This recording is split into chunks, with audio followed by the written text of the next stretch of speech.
Ladies and gentlemen, you can already impeach Biden for two things. One, the incriminating emails on his son's laptop. That's without a doubt. When you have emails that say, how can you use your influence on behalf of the company? Thank you for introducing me to your father, the sitting vice president, or the former vice president, and you have Biden, mashed potato brains, lying through his teeth. If they got Trump on a phone transcript, well, we'll get to that in a second. But if they got Trump on a phone transcript without any emails, without any incriminating emails, okay, you have to ask yourself, imagine if they had emails. Imagine if they had emails that showed that Donald Trump Jr., Eric Trump, Jared Kushner, Ivanka Trump, imagine if they had emails that showed that he was engaged in foul play, that they were introducing people for either favors or some kind of arrangement, pay to play or quid pro quo, or simply to give the impression that they were going to set up these business people with some kind of preferential treatment. Imagine you had people you have the New York Post's Twitter account suspended. Okay? The New York Post Twitter account suspended. So ask yourself,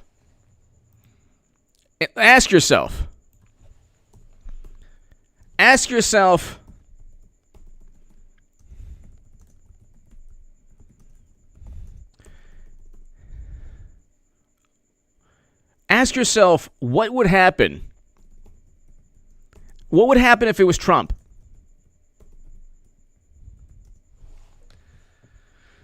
What would happen if it was Trump? What on earth would happen if it was Trump? What do you think would take place if it was Donald Trump? Do you think that they would suspend the New York Post's account? So the New York Post, their account on Twitter was suspended. Why? It was suspended because they reported on a story that was so detrimental to Biden and the Democrats that the wonderful, good, very loyal liberal Democrats who run Twitter accidentally, because the official explanation is, we accidentally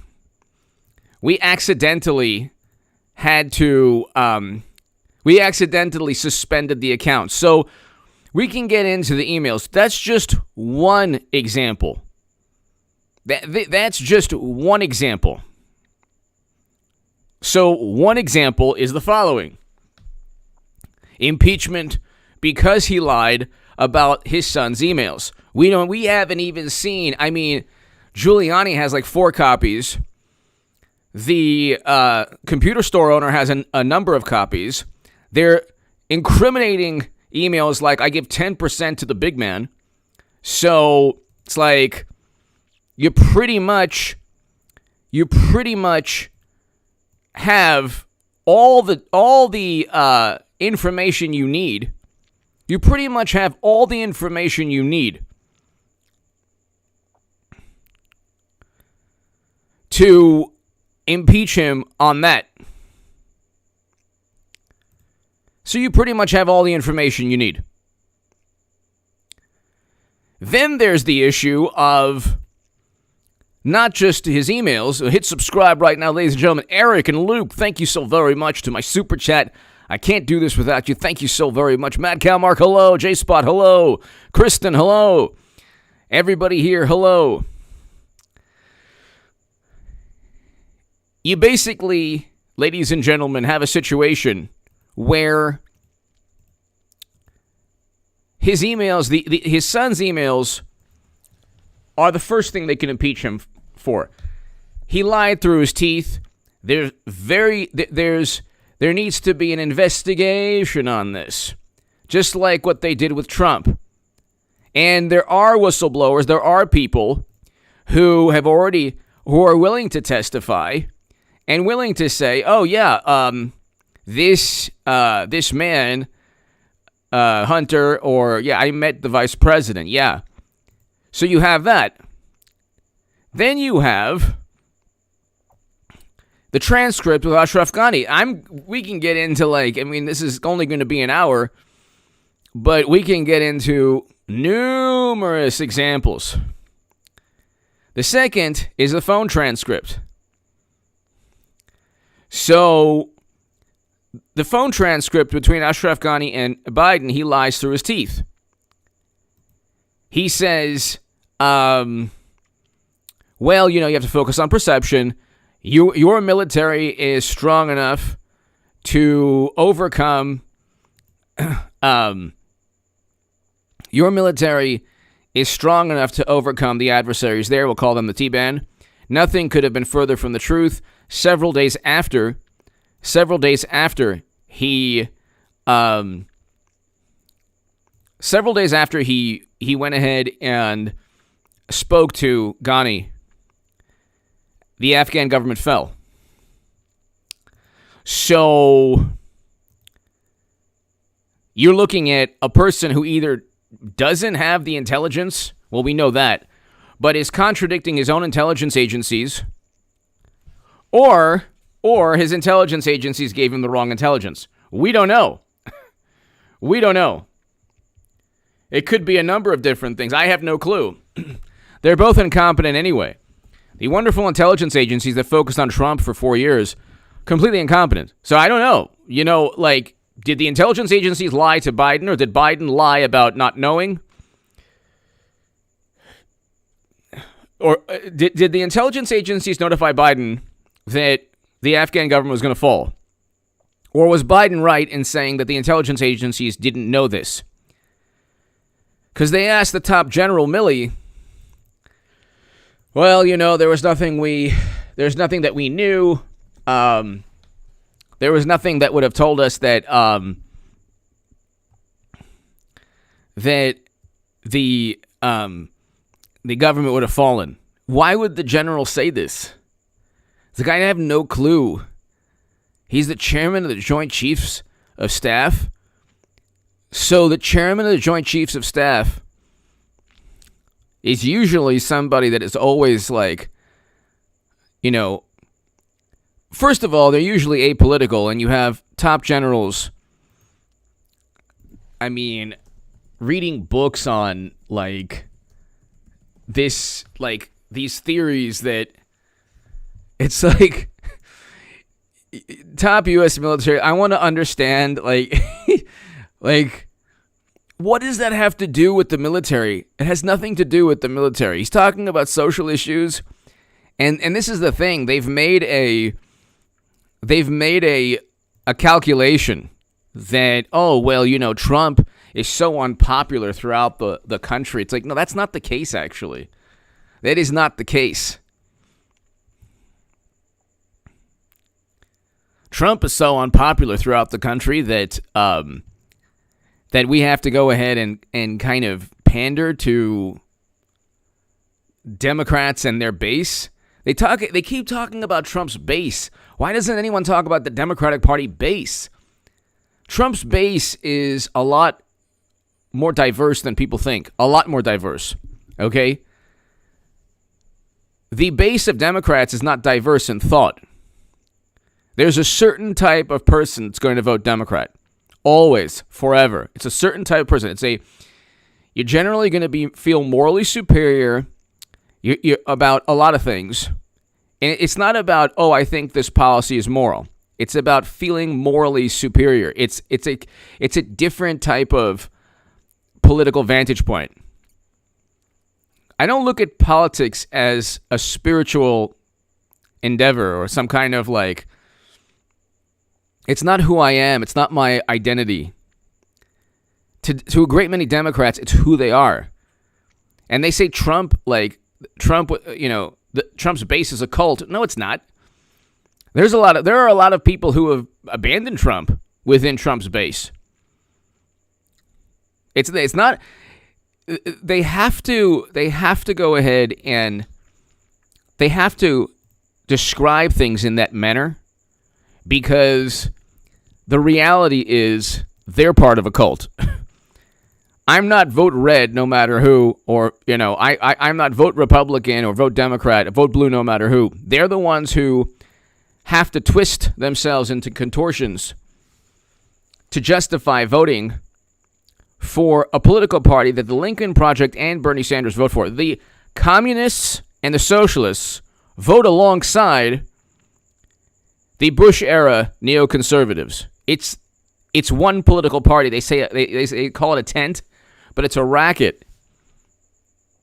Nothing AOC stands for or Bernie Sanders stands for, the Democratic Party cares about. Nothing. They haven't implemented any piece of legislation that is like a paradigm-changing, policy. But they'll pontificate every day on Twitter. So you have this top general, chairman of the Joint Chiefs, and before the Afghan government fell, and before there was this catastrophe, an evacuation that, he's reading a book on a social theory that is simply a viewpoint of the far left. It's not like a fact or a reality. These are euphemisms, primarily meant to mask the actual culpability or responsibility of people like Biden. So what liberal Democrats do is they'll say, "Oh yes, this is great. We have to really teach how atrocious our history is." This shields them from their own responsibility. It was Biden who wrote the crime bill. It was Biden who wrote the 100-to-1 sentencing disparity. It was Biden who said, "You ain't if you don't vote for me. You ain't black if you don't vote for me." It was Biden who said these things. And they focus on Trump. Trump allocated more funding to historically black colleges and universities. Made the funding permanent. Allocated more funding than any other president. More funding to HBCUs than any president ever. This is the truth. This is the truth. And it's like he focused on economic opportunity zones, and then the writing was, the articles were, well, you know what? They're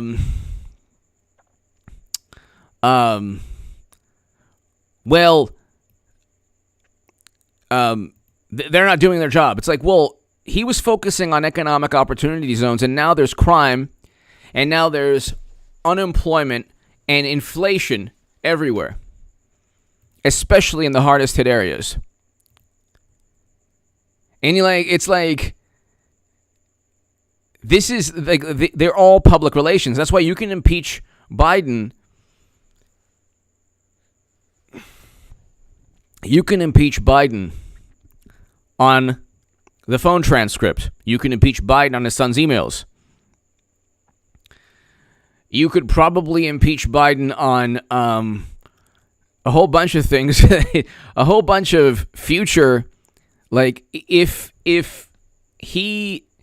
So those are the two things right now you can impeach him on. But if you look at how he's going to probably run this country, God forbid, we're so polarized at this point, through media. We're so polarized because one political side can't stand losing, and it's not the Trump side. It's not the Trump side. They did exactly what Democrats did for 4 years, but when they do it, it's like, an abomination. January was horrendous. We had every single day like January for 4 or 5 months before November. But see, again, it's a double standard. When they don't accept results, it's fine. When Trump doesn't, it's an abomination. When they have to impose curfews because of mayhem and chaos on the streets every single night, and clashes and $1 to $2 billion in property damage, then, and 25 lives lost according to Wikipedia, well, it just spontaneously took place, even though Democrats were literally paying for the bail of people arrested. Democrats desperately want to be seen as being on the right side of history, but because of that fake and phony. Like, they don't care about actually being on the right side of history. They don't care about being moral. They care about the image.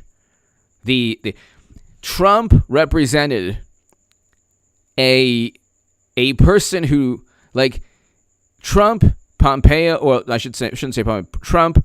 I'm glad my segment on DeSantis is doing very well. Prior to this one, check that out.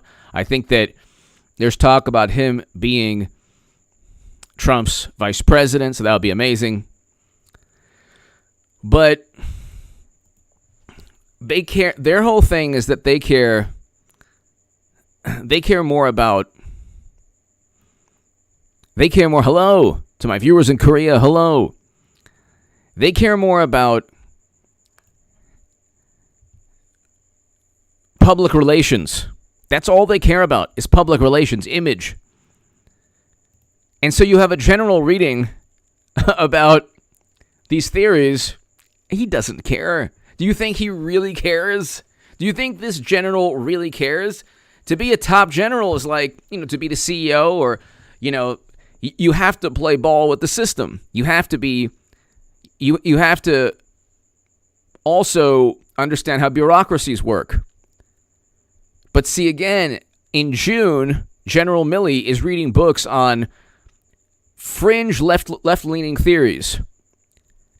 In August, we're leaving Americans behind. And in September, we're leaving Americans behind in Afghanistan and Afghans. One woman with 130 service animals, rescue dogs. A man, an interpreter who saved Biden's life. We've left him behind, and we don't know how to get these Americans back.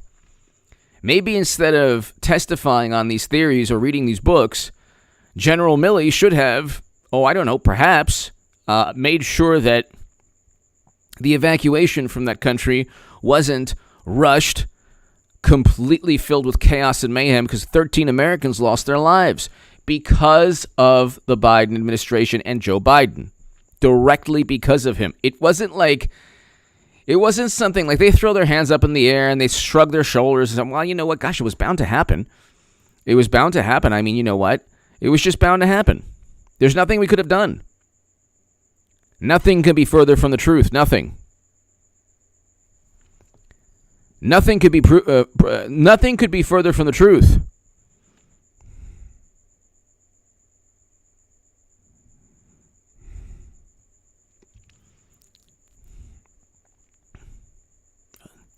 Janie, hello. So, I mean, you have a situation where it's not going to be difficult to impeach Biden.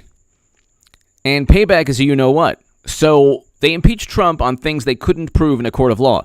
You could definitely prove the transcript between Ashraf Ghani and the Afghan president and Biden. You can't really prove that Biden's lying, although you can get people to testify. So the intelligence community is already out, like, there are already articles saying that they've contradicted Biden.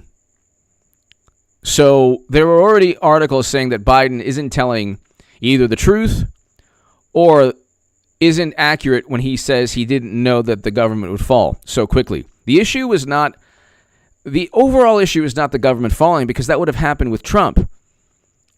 If President Trump had been president and the Doha Agreement was followed, we would have left in January, February, March, April. We would have brought home everybody, including not only Americans, but the Afghans who helped us, every American.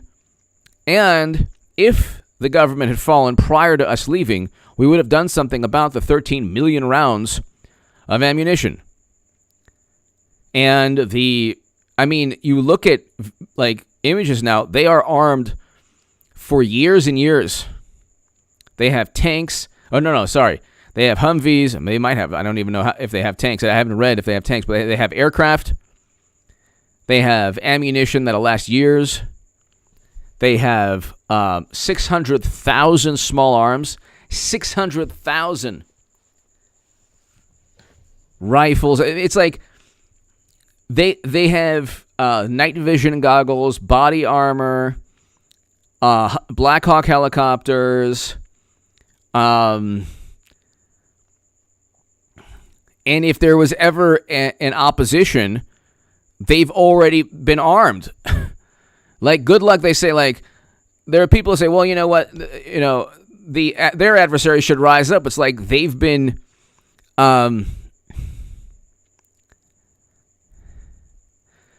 they have been armed with the weaponry that our tax dollars paid for.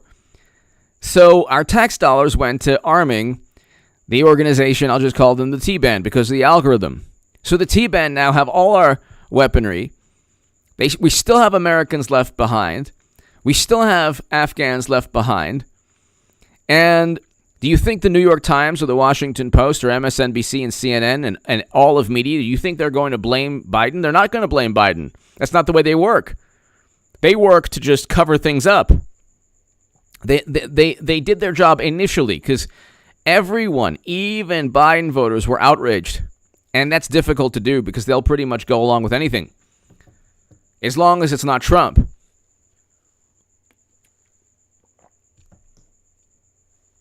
But look at the difference.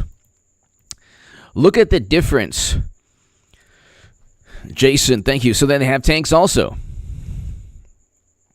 Look at the difference in the manner, the level of outrage. Look at the difference in the level of outrage between Trump meeting in Helsinki with Putin. Like, they were so outraged. It was like the biggest thing in the world.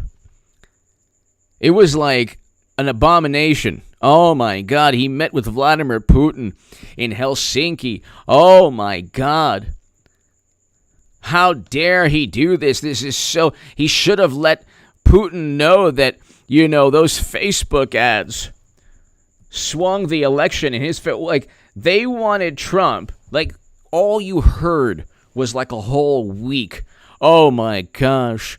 Oh my gosh. It's, this is like Pearl Harbor.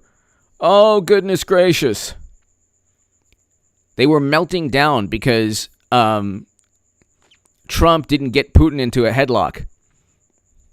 And they were like so livid and mortified and embarrassed. And with Afghanistan, they basically, like, initially they were, you felt a little bit of outrage throughout media, which was interesting. They actually reported, you could say they went after Biden, but they actually reported on the catastrophe. And then they kind of realized, we reported too much. We were actually too accurate. So the Matrix had to fix itself. And they said, oh my goodness, we were actually like a little bit too honest in our reporting. We were a little bit too realistic and honest and accurate in how much of a catastrophe this is and how incompetent Biden was. So, so we're gonna push back a little bit, and you know what? August 31st. Well, that's the timeline, and they set that timeline for public relations. See, it's just simple psychology. The way the mind works is like, oh, there's an end date. Oh, the book is done. Oh, the movie's finished. Oh, okay. Well, August 31st. We'll have to, focus on that date. Focus on that date, August 31st.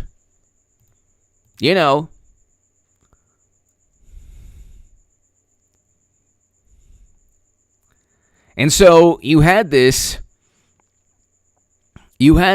public relations disaster, this absolute disaster and catastrophe. And now media is kind of back. Media is kind of back to where it was in so how they covered Biden in the very beginning. Hands off, simply reporting Where are the books? Where are the anonymous sources? We had all these anonymous sources with Trump. We had endless gossip and hearsay and, officials close to the matter, former current U.S. government officials close to the matter. Where were these people? Where are these people now? You would think maybe there's people coming out of the woodwork, or people within the U.S. government who want to speak out. We have one courageous Marine.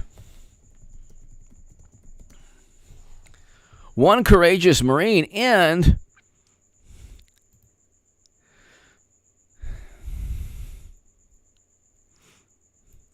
he was then, let's see,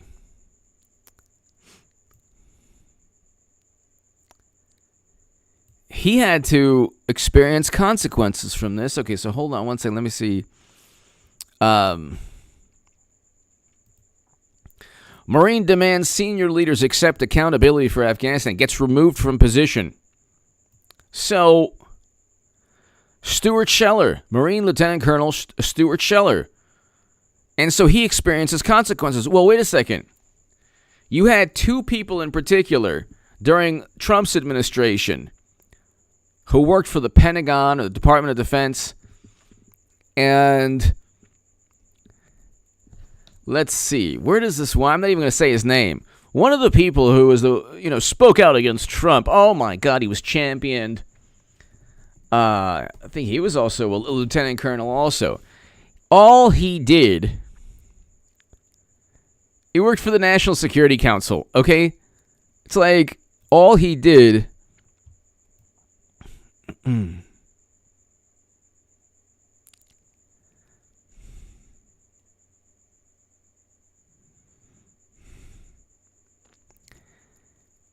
Here's a man who,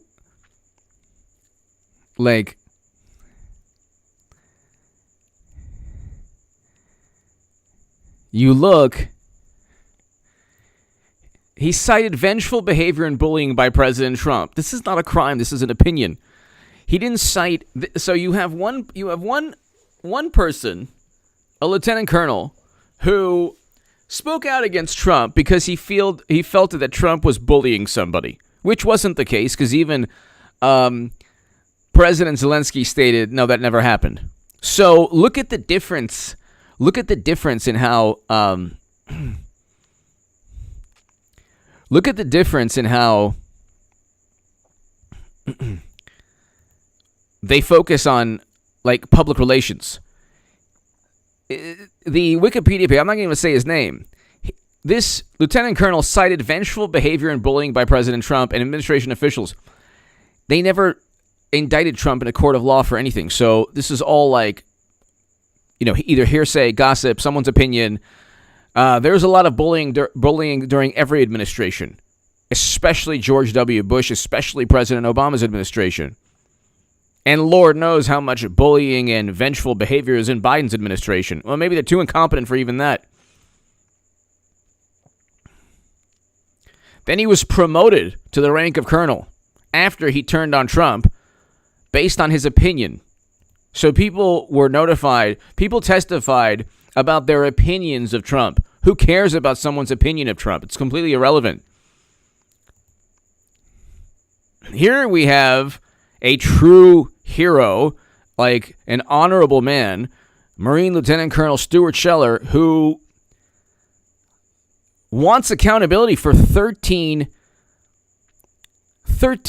soldiers who should be alive today. And close 169 Afghans lost their lives. This is a little bit more than pressuring Zelensky. You think pressuring Zelensky is national security? It's not national. It would never. Nothing they leveled against Trump was national security. Nothing. Facebook ads is not national security. You have no clue if even one person was influenced by a Facebook ad, and if it's national security, why didn't they go after the top officials at Facebook who accepted apparently money from Putin, essentially, because they said, well, Putin ordered those Facebook ads through different companies, or through one company in particular. So it's like,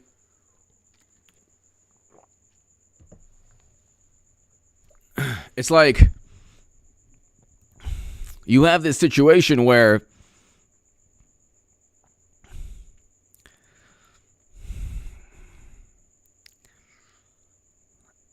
all Biden had to do was evacuate in the right manner. Start in January, February, March, April. Biden didn't get us out of Afghanistan. Trump got us out. Biden reluctantly abided by an agreement, and then, he reluctantly abided by Trump's decision. And then he didn't decide to officially abide by Trump's decision until April. March, he was still undecided. And then April, he said, well, we're going to go past May 1st, and do things our way. So there's a complete double standard. Trust in media is at an all-time low. Everybody knows that everyone knows that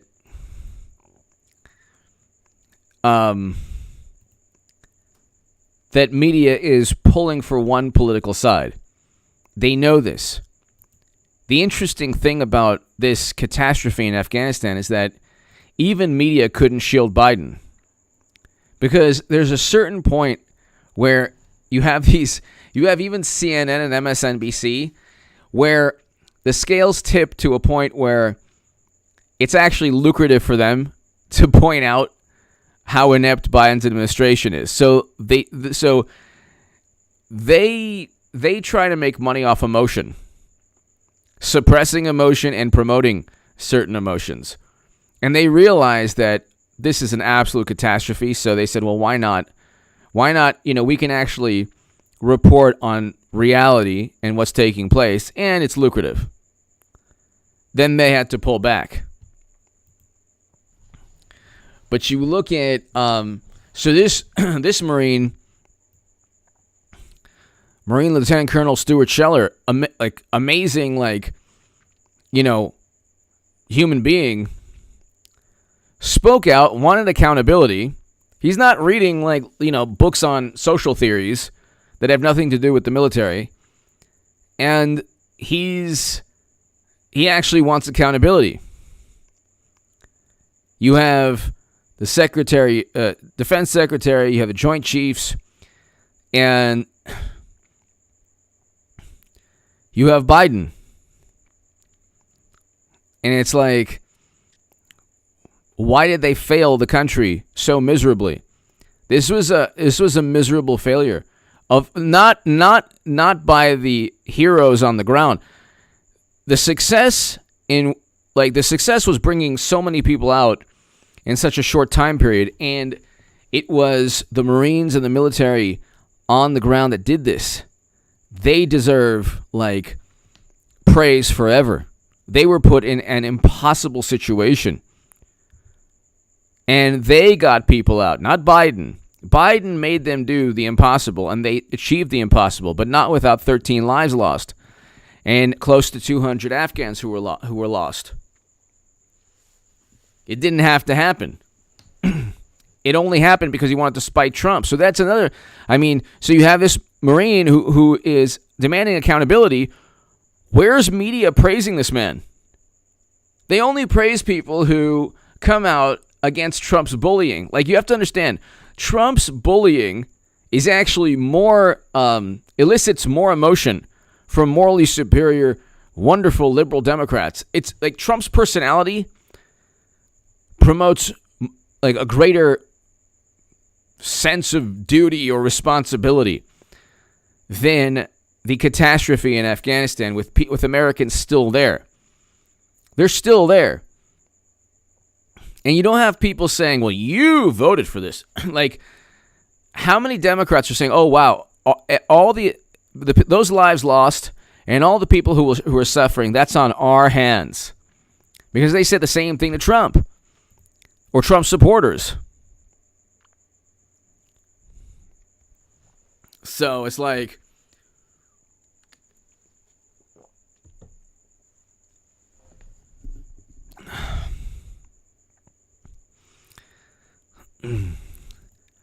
you have to ask yourself, what can happen next? What will happen next? Like, how will Biden mess things up? I would much rather have Trump. Oh my God, Trump was a very good president. The meltdown, the absolute, apoplectic, hysterical, irrational meltdown from media. You can't even, if you asked people, what was the worst thing that Trump did? They'll bring up a tweet. They'll bring up a tweet, or they'll bring up,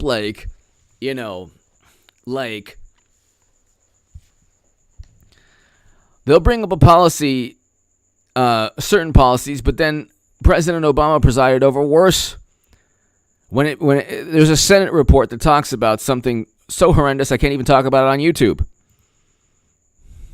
So I agree with that tree climber. Party politics says, but it's really it's not just party politics. It's the media along with one political side. When people say we're polarized, I don't care if Democrats vote for Biden or AOC or Bernie Sanders. I don't care. What would I care? They care if people vote for Trump. I don't care what they do at any point in time. They're the ones who are obsessed over what other people are doing. So I've heard Trump is polarizing. Well, not to the people who like him. The people who like Trump don't care if you vote for him or not. Because they know that you're going to have half the country not vote for him. They're fine with that. What do I care if someone... It's people who are obsessed with this notion that he's this monster. It's actually a monster they created in their own mind. Trump's not a monster. He has a personality that he basically... He obliterates all their sacred cows, and then they say, oh my God, he's a ruthless madman. So it's and every single day it's something they have to they say, oh, he's this assault on the rule of law. It's then get him, indict him. Why haven't they indicted him? Why on earth haven't they indicted Trump? Why on earth haven't they indicted Trump? Why on earth haven't they charged Trump? The reason is because they don't have anything to indict him on. They have nothing to indict him on.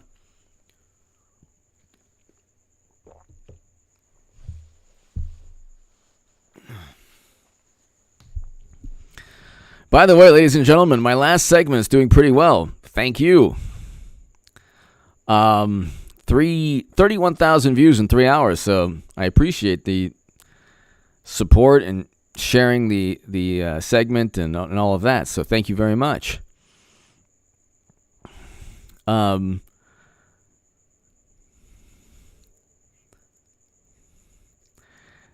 when will Trump be indicted? That's the thing. They're probably lying about everything he's allegedly done. I think they're lying. I think that actually they don't have anything on Trump, but they're so utterly corrupt that they have to make things up. And that's why tree climber, thank you.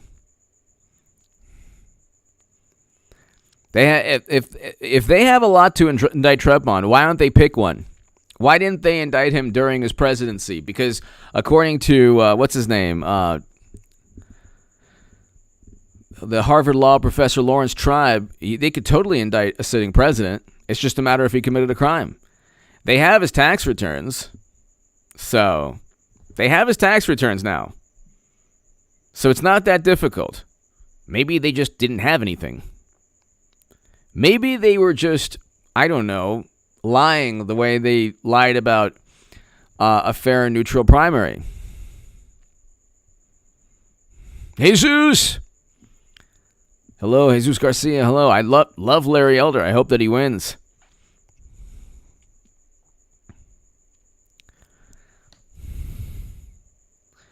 Model Man 65, starting it off, yes. HA continues on a daily basis to be the voice of reason. Thank you, Model Man 65. Thank you so very, very much to my super chat. Thank you, Model Man. Just like last night, I appreciate it. Model Man 65, thank you. Thank you.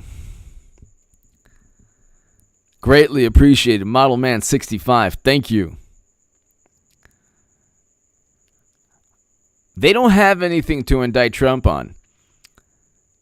You know, if I keep saying to you, if I say this person, like, it's different. Like, if James Comey says, well, he didn't mean to do it, then they would have indicted him. Kind of like what happened with you-know-who, Madam Secretary. They had to get the head of the FBI to say, there's just no... there was just no intent. Model Man 65, where's Trump's Comey? Where's Trump's James Comey?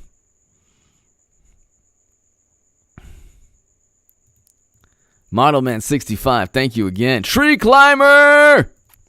Tree Climber! H.A., a clear mind in troubled times. Thank you, Tree Climber. Thank you so very much. Thank you so very much, Tree Climber. Tree Climber and Model Man 65.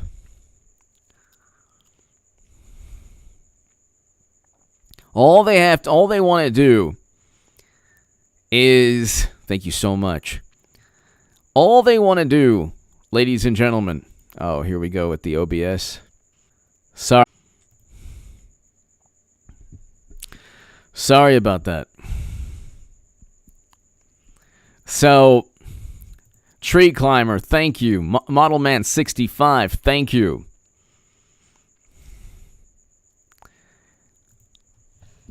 They don't have anything to indict Trump on because they haven't indicted him. It's really simple. All you have to do is charge him with a crime.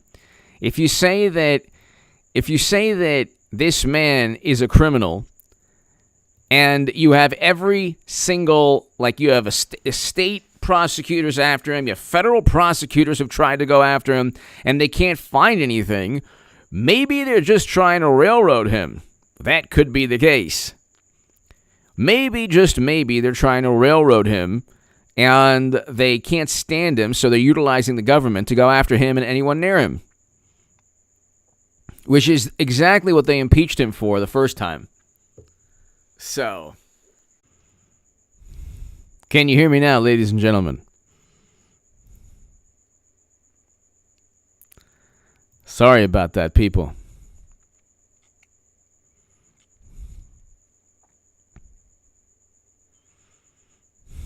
So, sorry about that.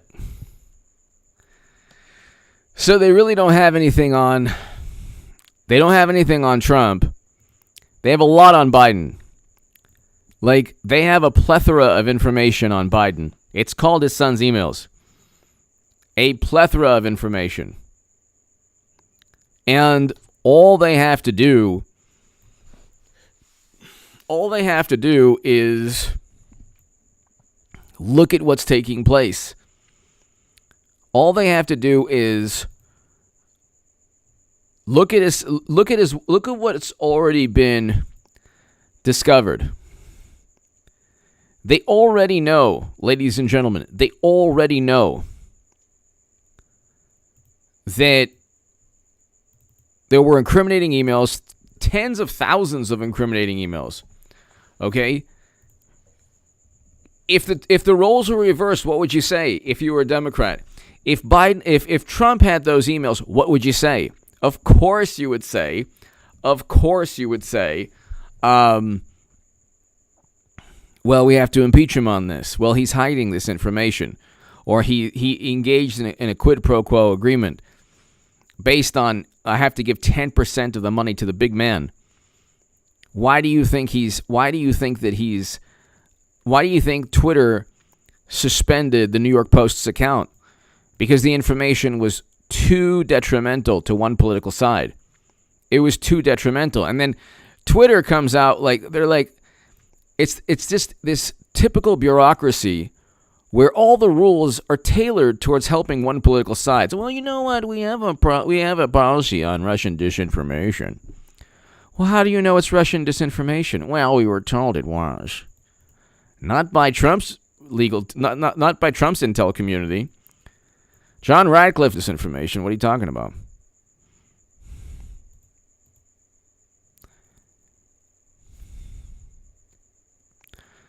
What is wrong with my computer?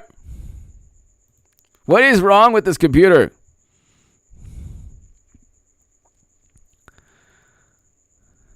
I keep this is unbelievable. Okay, hold on. Let's see.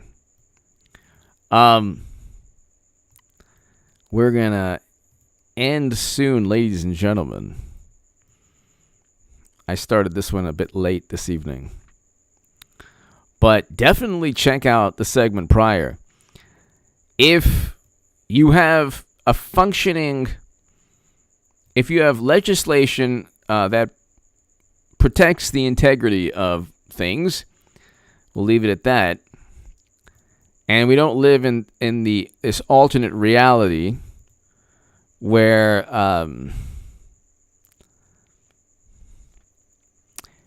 any other moment in time, ladies and gentlemen, any other moment in time, I think that there's no contest. If you have Trump and DeSantis, they can easily defeat Biden and Kamala Harris. The problem, though, is you have a machine, an absolute monstrosity of a machine.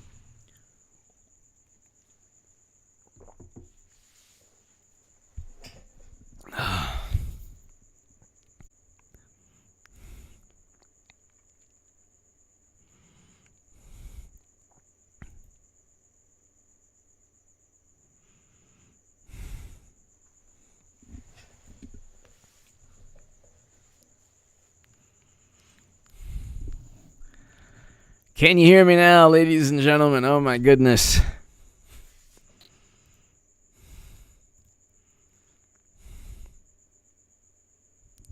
Sorry about that, people. Sorry about that. That's like maybe the 20th time in the past 10 minutes that happened. I apologize.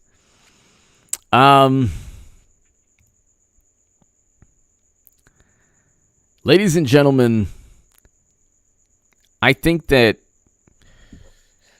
by 2022, thank you, Eric. Thank you. Thank you, Jason. Thanks, everybody. I think by 2022, things are going to be a lot different.